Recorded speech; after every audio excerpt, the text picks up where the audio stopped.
25 years ago, we started Idealab as a technology incubator. We modeled it after Edison Labs as a startup studio. We look for opportunities that are big and broken, and then brainstorm technology solutions to fix them. We started off with these first 12 ideas in 1996, and since then, we've had more than 5,000 ideas, started more than 150 companies, and had more than 50 successful IPOs and acquisitions. Here are my most valuable lessons learned. They're the things I wish someone had told me before I started Idealab. 25 lessons from 25 years of starting companies at Idealab. Be lean. You need to run a lean startup. There's a great book by Eric Ries called The Lean Startup, and I really urge you to read that. But here's the basic premise. And I was doing this before I even heard the term lean startup, mostly because I didn't have the money to do otherwise. But it's really, really important to do even if you have the money. And that is to run your business with the scientific method. To have a hypothesis of what thing you want to learn. To develop the simplest experiment to test that hypothesis.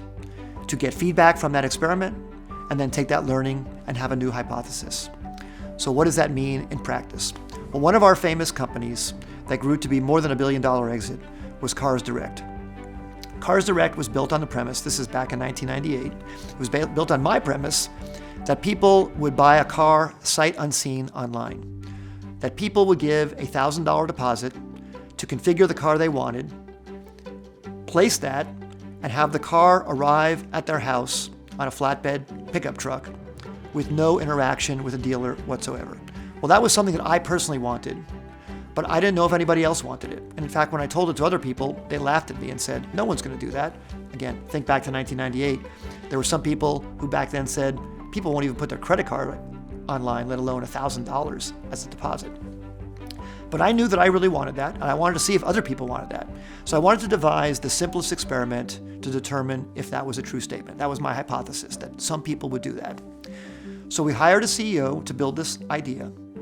And that CEO started, and the goal was, in 90 days, let's go find a way to put up a website and see if anybody wants to do it.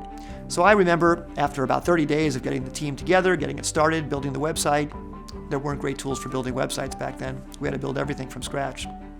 I was asking them how they're doing, and they said, well, they're building the configurator, they're testing out how you choose the options of your car, and making sure you don't choose invalid options. And I was saying, don't worry about that. We don't even know if this is going to work. Don't build a configurator yet. You have to figure out all the options and all the car models out there. Let's just let people type in what they want, and we'll figure out in the back end if that's valid or not before we submit that to the car dealership.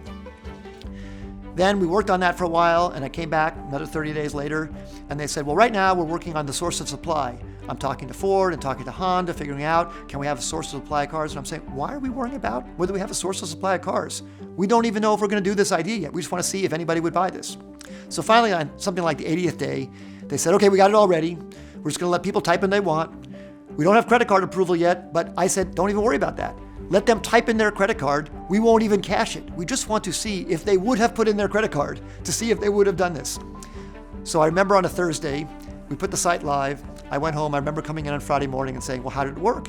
And they said, well, we sold 4 cars last night. And I said, hurry up and turn the site off. The reason was all we were going to do was go down to the auto mall in Monrovia and buy the cars and deliver them in a flatbed truck and lose probably $1,000 or $2,000 per car. So now we're going to lose $8,000 for those 4 orders. But we learned the critical thing.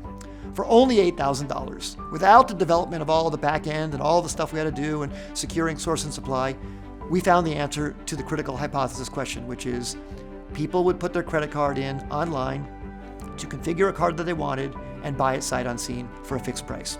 That was gold. With that gold, we then really set out to build the whole company. We delivered those 4 cars to test out the experience, make sure they were happy.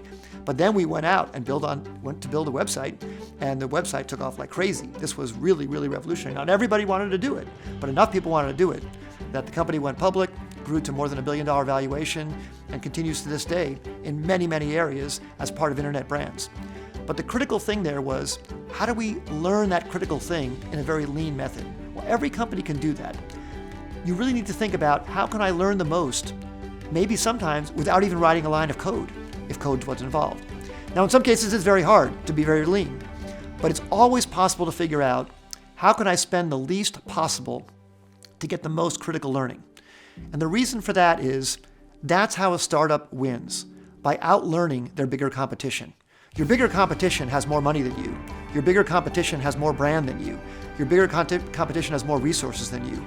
But you can outlearn them by doing more tighter iterations with a great hypothesis at each step. When you make hypotheses and you don't get the answer that you want, you try a new one. And eventually, if you've tried too many and you get nowhere, then maybe that's time that you need to pivot or do something different.